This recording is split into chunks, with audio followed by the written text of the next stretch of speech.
नमस्कार दोस्तों। बंगाल में ममता बनर्जी की तीसरी ताजपोशी के 1 महीने भी नहीं हुए कि बीजेपी खेमे से ऐसी खबरें आने लगी कि बीजेपी के कुछ नेता ममता बनर्जी से संपर्क में हैं।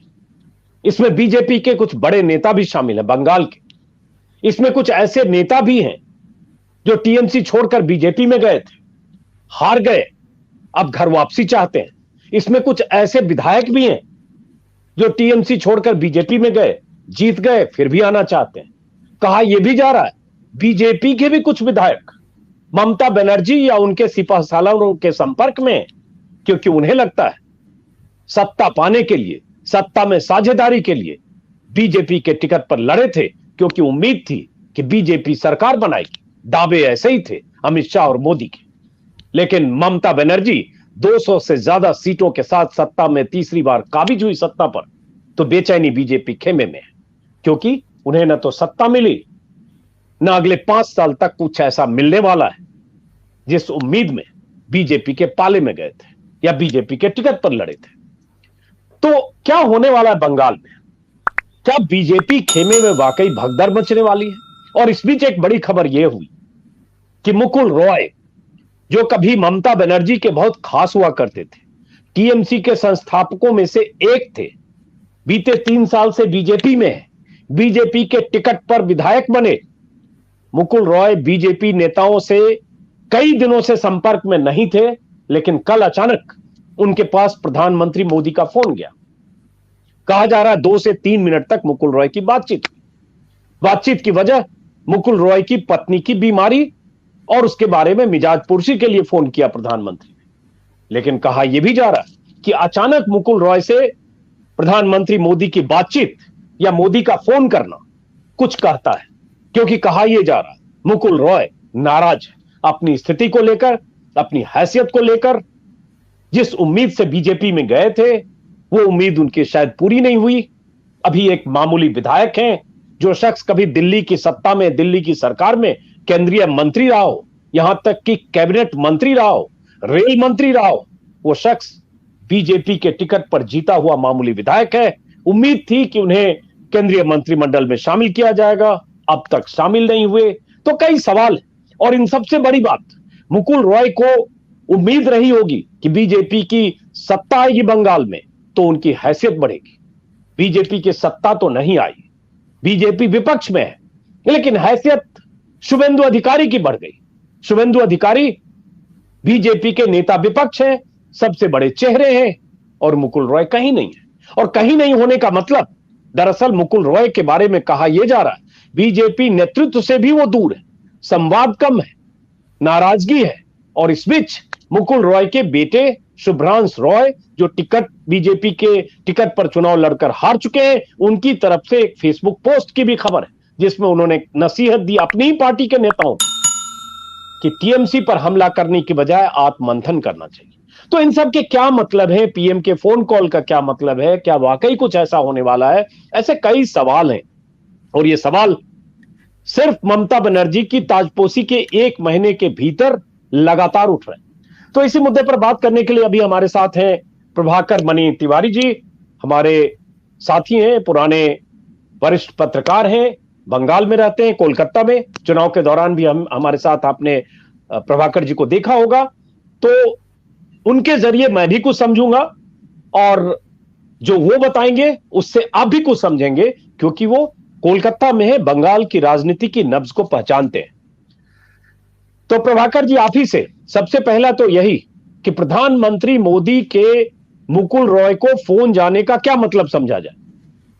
देखिए, इसके लिए हमें थोड़ा पीछे देखना होगा। जब अब की बार 200 पार और 2 मई दीदी गई जैसे नारों के साथ पूरी ताकत के साथ मैदान में उतरी थी मोदी और शाह की जोड़ी, तो चुनाव अभियान के दौरान भी मुकुल रॉय को वैसी तवज्जो नहीं मिली थी, या टिकटों के बंटवारे के मामले में हो वैसी तवज्जो नहीं मिली थी जितनी हाल फिलहाल में टीएमसी से आने वाले शुभेंदु अधिकारी, राजीव बनर्जी जैसे नेताओं की राय को अहमियत दी जाती थी। तो मुकुल रॉय तो नाराज थोड़े चल रहे थे शुरू से। ये अलग बात है, उनके पुत्र को भी सांत्वना के तौर पर टिकट दिया गया, हालांकि वो ऐसी सीट थी जहां से उनका जीतना संभव भी नहीं था।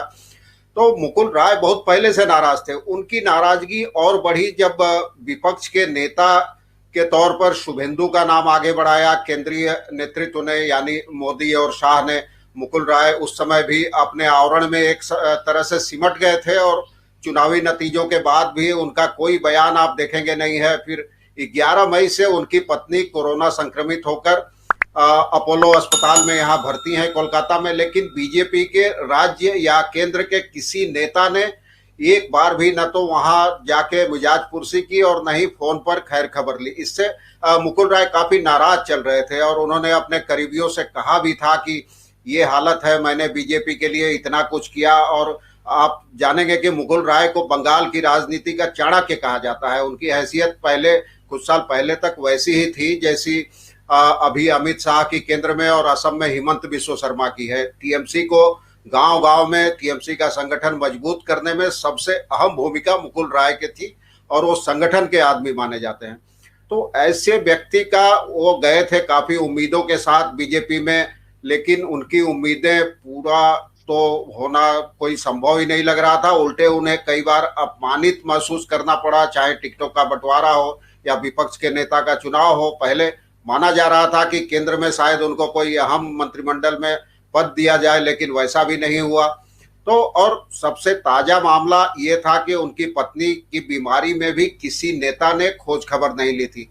और बीजेपी के नेताओं में जो खासकर टीएमसी से आए थे उनमें घर वापसी की जो मुहिम एक तरह से भगदड़ मची है। सोनाली गुहा जो विधानसभा की उपाध्यक्ष रह चुकी हैं, उन्होंने ममता को सार्वजनिक चिट्ठी लिखी, माफी मांगी। उसके बाद कम से कम आधा दर्जन नेताओं ने माफी मांगी है और घर वापसी की इच्छा जताई है। अब लेकिन इससे ये बताइए प्रभाकर जी, बीच में रोक रहा हूं। हम बाकी नेताओं पर बात करने से पहले, चूंकि सबसे अहम मुकुल रॉय हैं और मुकुल रॉय मुझे लगता है 2017 के अक्टूबर नवंबर में बीजेपी में आए थे और वो वक्त था जब वहां से बीजेपी की जमीन तैयार होने की बुनियाद तैयार हो रही थी दरअसल, क्योंकि चुनाव से 3 साल पहले। और उसके बाद मुकुल रॉय की भूमिका ऐसा माना जाता है कि लोकसभा चुनाव में भी जबरदस्त थी, रणनीतिक तौर पर मोदी और अमित शाह के साथ मिलकर, पार्टी अध्यक्ष के साथ, कैलाश विजयवर्गीय के साथ, और बीजेपी को कामयाबी भी मिली।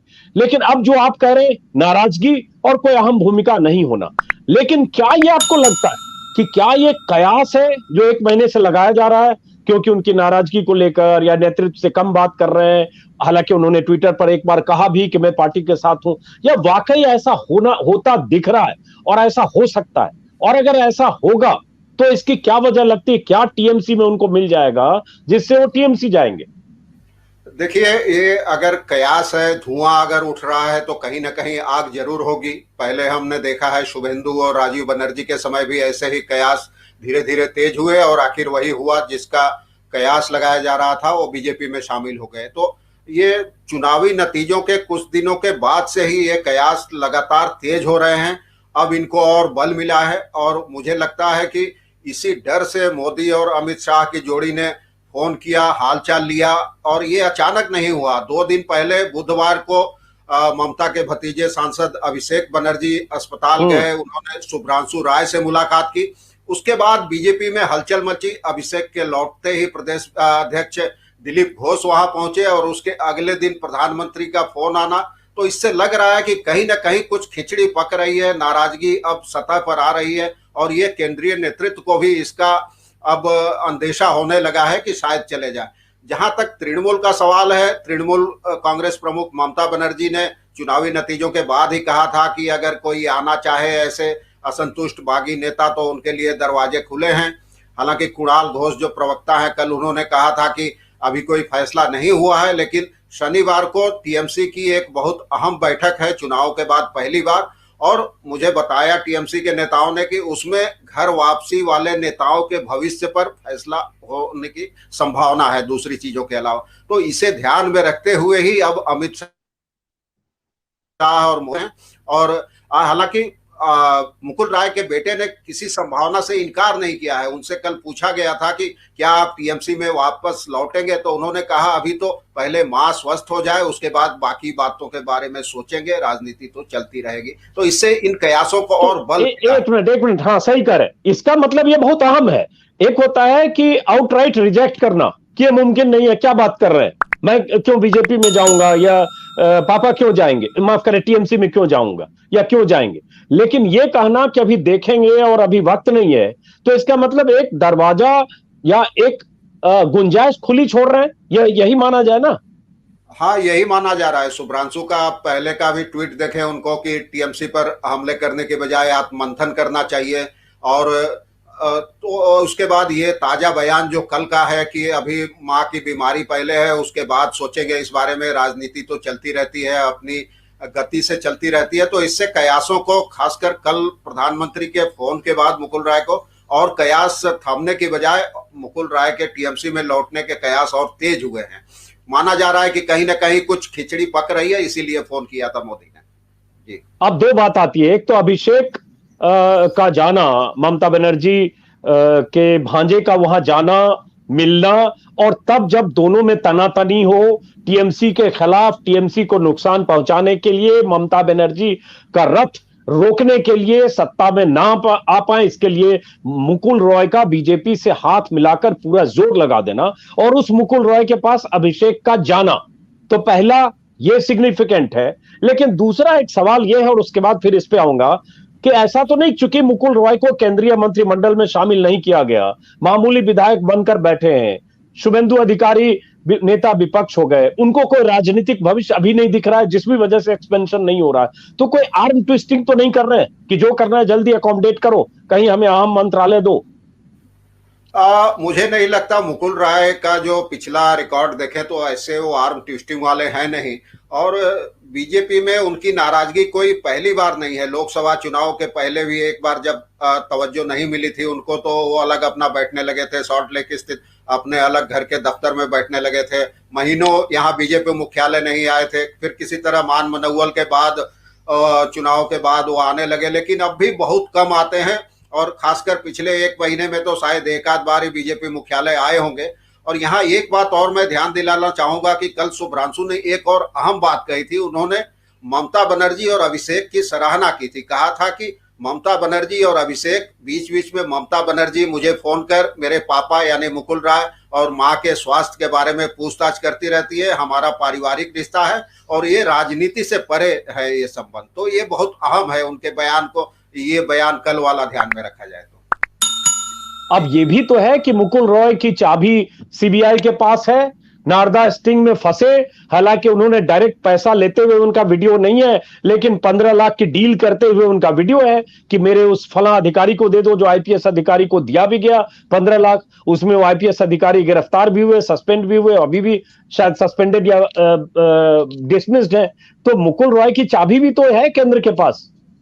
हाँ, देखिए, चाबी तो मुकुल राय की भी है, शुभेंदु की है। और चुनाव के पहले ये काफी कयास तेज थे। और कयास क्या, ये टीएमसी का आरोप भी था कि सीबीआई का डर दिखाकर ही टीएमसी को तोड़ रही है बीजेपी और हमारे नेताओं को अपने पाले में खींच रही है। और बाद में नारदा की गिरफ्तारियों को भी देखें तो इससे भी इन कयासों को बल मिला है कि भाई बाकी लोगों को तो गिरफ्तार कर लिया, घर से किसी गुंडे मवाली की तरह उठा लिया गया, लेकिन शुभेंदु और मुकुल राय के खिलाफ तो चार्जशीट तक नहीं पेश की गई, गिरफ्तारी तो दूर की बात है।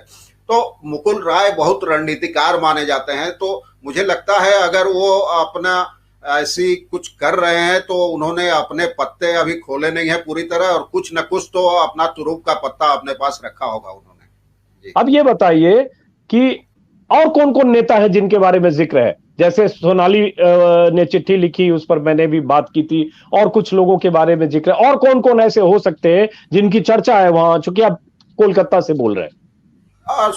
सोनाली हैं, सरला मुर्मू हैं मालदा के, उत्तर दिनाजपुर के एक नेता हैं, अभी नाम ध्यान नहीं आ रहा है, लेकिन कम से कम 6 लोगों ने खुलेआम माफी मांगी है कि गलती हो गई मुझे और दीदी मुझे दोबारा काम करने का मौका दे टीएमसी की ओर से।